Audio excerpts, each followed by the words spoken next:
Welcome to dial news special debate. నిండు assembly సాక్షిగా పవన్ కళ్యాణ్ ఓ statement ఇచ్చారు. ఇది డెరోగేటరీ స్టేట్మెంట్ అనేటువంటిది కొంతమంది వాదన. తెలంగాణ ప్రజల్లో ఉన్నటువంటి ఆ పట్టుదల, ప్రాంతం అభివృద్ధి చేసుకునేందుకు ఉన్నటువంటి ఆశయం ఆంధ్ర ప్రజల్లో లేదు. ఆంధ్ర ప్రజల్లో ఉన్నది మొత్తం అంతా కూడా కుల భావనే అనేటువంటిది deputy CM Pawan Kalyan statement. నిజంగా ఆంధ్రప్రదేశ్ ప్రజల్లో కుల భావనే ఉందా? ఉంటే ఏ స్థాయిలో ఉంది? అసలు ఎందుకు పవన్ కళ్యాణ్ కులం గురించి, ఆ కుల భావన గురించి మాట్లాడాల్సి వచ్చినటువంటి దానిపై డీటెయిల్ గా డెప్త్ గా డిస్కస్ చేద్దాం పంచ్ ప్రభాకర్ గారితో. సార్ నమస్తే. నమస్తే. ఇండియాలో ఎవరిని అడిగినా కూడా క్యాస్ట్ పాలిటిక్స్ ఆంధ్రాలో ఎక్కువ ఉంటాయట కదా అని అడుగుతూ ఉంటారు చాలా మంది. దానికి తగ్గట్టుగా అసెంబ్లీ సాక్షిగా పవన్ కళ్యాణ్ చెప్పుకొచ్చారు, తెలంగాణతో పోలిస్తే కుల భావన ఆంధ్రప్రదేశ్ ప్రజల్లో ఎక్కువ ఉంది, ఇది ఒక దౌర్భాగ్యం అన్నట్లుగా. ఏంటి సార్ మీ కామెంట్ ఏంటి దీని మీద? నిజంగా ఉందా అలాంటి పరిస్థితి? అంటే అలాంటి పరిస్థితి ఉందా అంటే ఎస్, కొంతమంది మాటలు వింటే ఎస్ అనిపిస్తుంది, కానీ ఫలితాలు చూస్తే నో అనిపిస్తుంది. చూద్దాం. Just we will analyze very critically here. అంటే మనందరం చదువుకున్న వాళ్ళము, ప్లస్ మనమందరము సాక్షులుగానే ఉంటాం. అంటే ఒక ఓటర్గా, నువ్వు ఓటర్గా, నేను ఒక సాక్షి. అమెరికా నుంచి నేను చూస్తున్నాను. అంటే గత 40 సంవత్సరాలుగా మనం చూస్తే మనము రెడ్డి, కమ్మ వీళ్ళు పరిపాలిస్తున్నారు. ఏది మనం అనుకున్నాం అట్లా. It's voting, is a democracy. పరిపాలన అనకూడదు దీన్ని, జస్ట్ డెమోక్రసీలో ఇస్ ఎ గవర్నెన్స్ అంటారు. ఏమే సో ఈ గవర్నెన్స్ చేసిండేది ఇప్పుడు కులం పరంగా ఎత్తుకుంటే రెడ్లు, కమ్మలు. కానీ ఈ కులాలలో అంటే గవర్నెన్స్ చేసేవాడికి లేని కులగజ్జి గవర్నెన్స్ లో లేకుండా ఉంటారు చూడు. ఆ క్యాస్ట్ కు సంబంధించిన వాళ్ళలో మావాడి సీఎం రెడ్లు అనుకోవడము, కమ్మలు అనుకోవడం వలన ఇది వేరే ప్రాంతాలకు చేరిపోయింది. అంటే ఇప్పుడు మన అమెరికాలో ఉన్నాడు అనుకున్నాం, ఎవడో ఒకడు నార్త్ ఇండియా వాడు ఉంటాడు, వాడి పక్కన ఇంక వీడు కమ్మోడు ఉంటాడో, రెడ్డి ఉంటాడో, ఏదో ఉంటాడు, వాడు నార్త్ ఇండియా వాడు అంటాడు, ఓ అమారా రెడ్డి సాబ్ ఆగారే సీఎం అంటే యూనో మై రెడ్డి అంటాడు వీడు. అంటే ఇంకా ఎక్కడన్నా I'm just giving an example of how it can go in to the things you know. But north ఇండియాలో ఉన్న వాళ్ళకి ఈ కులాలు ఎంతమంది పర్సెంటేజ్ ఉన్నారు వాళ్ళకి తెలియదు. ఇప్పుడు అట్లా లెక్కేసుకుంటే మనము చంద్రబాబు గాని, జగన్మోహన్ రెడ్డి గాని ఎప్పటికీ సీఎంలు అయిలేరు.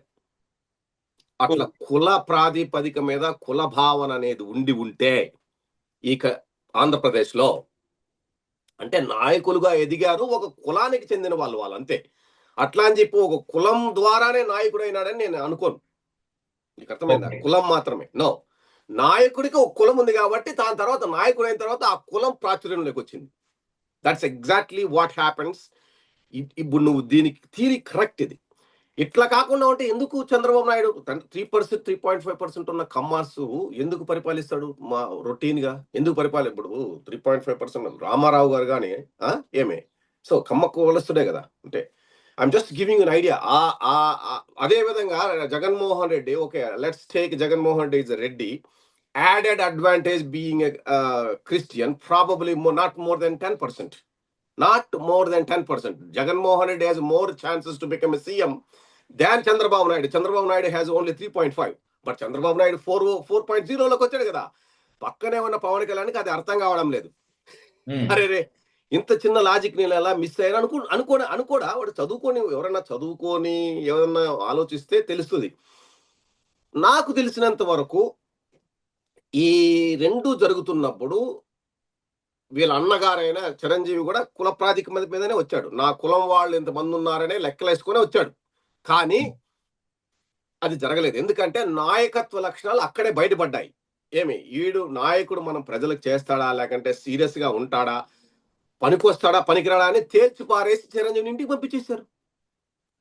ఆల్మోస్ట్ 28% to 30% వరకు ఉన్నాము, 28% to 32% మేము ఉన్నాము అని ఘంటాపదంగా వచ్చిన వాడు నాయకుడుగా ఎందుకు ఎదగలేకపోయినాడు? ఆ కులాన్ని ఎందుకు కాపుకోలేకపోయినాడు? ఓకే, దాని తర్వాత తన తమ్ముడు గారు ఫ్యాన్స్ ని అడ్డంగా పెట్టుకొని దాంట్లో కూడా కులాల వాళ్ళే ఉన్నారు. అదే 32% అనుకుంటున్నారు కదా వాళ్ళు. దాన్ని పెట్టుకొని ఇంతవరకు 175 సీట్లలో పోటీ చేయలేని వ్యక్తి కుల భావన గురించి మాట్లాడుతున్నాడంటే సిగ్గుచెట్టు. అంటే ఆంధ్ర భావన, కుల భావన అనేది అసందర్భ ప్రలాపన. అసెంబ్లీలో సమయము, సందర్భము లేకుండా ఒంటికి కాషాయ వస్త్రం వేసుకొని ఒంటి పూనకం వచ్చినట్లు మాట్లాడిన పవన్ కళ్యాణ్ అతనికి కనీస ఇంగిత జ్ఞానం కూడా లేదని నేను అనుకుంటా. అంటే ఆ సభలో మాట్లాడాల్సిన పాయింట్ ఏంది, అసలు సందర్భం ఏంది లేకుండా ఏందో వచ్చి మాట్లాడేశాడు. అదేదో ఆయన నేను ఎక్స్టెంపోర్ అంటే ఆసుగా మాట్లాడతారు కొంతమంది. స్టేజ్ ఫియర్ లేకుండా కొంతమంది మాట్లాడగలిగే శక్తి ఉంటది. అట్లా మనం అట్రాక్ట్ చేద్దామని మాట్లాడిన మాటలు తప్పితే ఆయన మాట్లాడిన మాటల్లో అది అసలు యాక్చువల్ గా వాడు ఆంధ్ర ప్రజలు అందరినీ కించపరిచినట్లే. అంటే ఆంధ్ర ప్రజలకి ఇంకేం పని లేదా? ఎస్ ఉంది. కులము అనేది, కుల భావన అనేది ప్రైడ్ ఆఫ్ ఎవ్రీ కులము యాజ్ దేర్ ఓన్.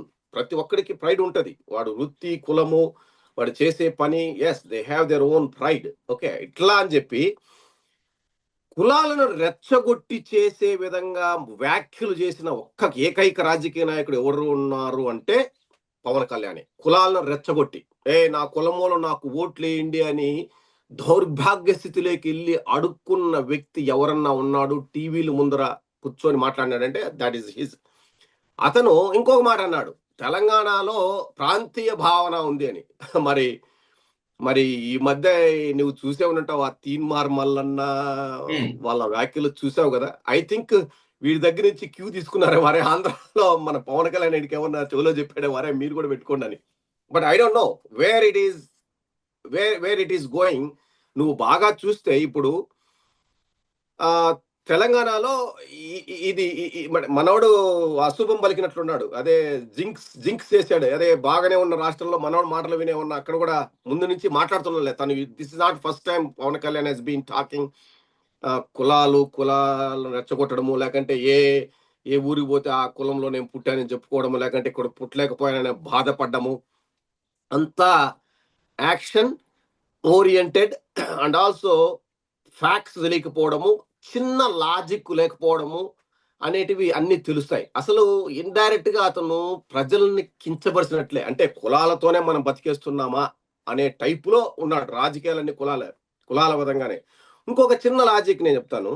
ఎందుకు నువ్వు పిఠాపురం ఎంచుకున్నావు? నీకంత దమ్ము ధైర్యం ఉంటే ఎక్కడైనా నువ్వు ఆ ప్రాంతంలో పుట్టాను, ఈ ప్రాంతంలో పుట్టాను అంటావు కదా.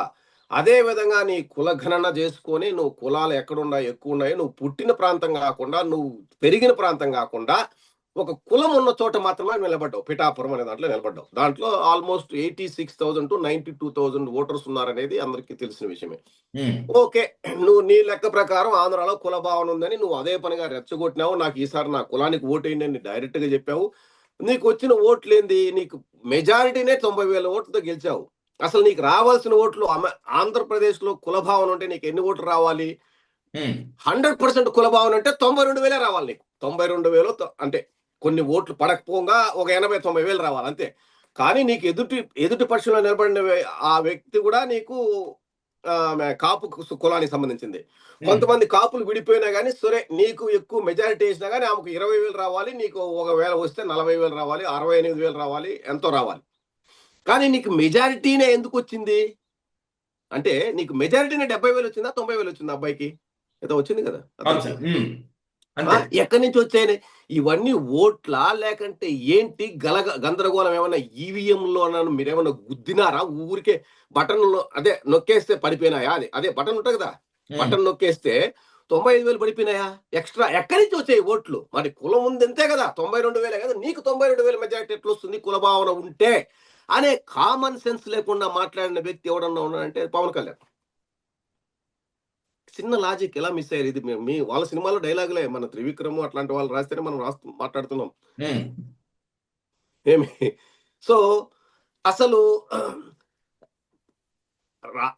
రాష్ట్రంలో ఒక 175 కాన్స్టిట్యున్సీకి నిలబడలేని వ్యక్తి ఈరోజు పరిపరి విధాలుగా నోటికి వచ్చినట్లు పూటకోమాట ఏ ఎండక గొడుగు పడుతూ తిరుగుతున్న రాజకీయ నాయకుడు, రాజకీయ అజ్ఞాని ఎవరన్నా ఉన్నారంటే అది Pawan Kalyan. Yes, that is truth. కానీ ఆడికాడే జబ్బలు తరుచుకుంటుంటాడు. ప్యాకేజీని ఫ్యాన్స్ ని అమ్ముకున్నట్లు, అంటే ఫ్యాన్స్ ని పనంగా పెట్టి ఇతర రాజకీయ పార్టీలతో తను జరిపే లాలూచీ పనులు అందరికీ తెలుసు. దాన్ని ఏమంటారో నాకు తెలియదు. అందరూ అనుకుంటుంటారు ప్యాకేజీ తీసుకున్నాడు అని. మనకు తెలియదు తీసుకున్నాడా లేదా, మన దగ్గర ఆధారాలు లేవు. కానీ మొత్తం నువ్వు ఇంటర్నెట్లో ఎక్కడ కొట్టి చూసినా కానీ ఇదే ఉంటది పరిస్థితి.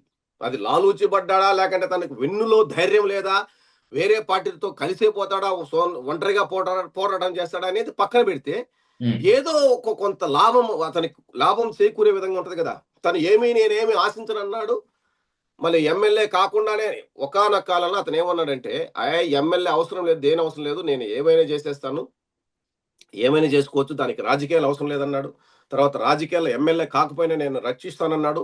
ఊర్లన్నీ తిరిగినాడు. ఎమ్మెల్యే అయిన తర్వాత ఇంతవరకు తను ఏదైతే చేస్తాననుకున్న చేయకుండా ఒట్టి కాషాయ వస్త్రం ఒంటి మీద కప్పుకొని ఇట్లాంటి ఊకదంపుడు ఉపన్యాసాలు సమయము సందర్భం లేకుండా కాలాన్ని వెళ్ళిపుచ్చుతున్న ఎవడన్నా రాజకీయ నాయకుడు ఎవడన్నా ఉన్నాడు చరిత్రలో అంటే mister Pawan Kalyan. That's it brother. అడిగావు చెప్పేసాను, అయిపోయింది. Thank you. Thank you so much Prabhakar గారు.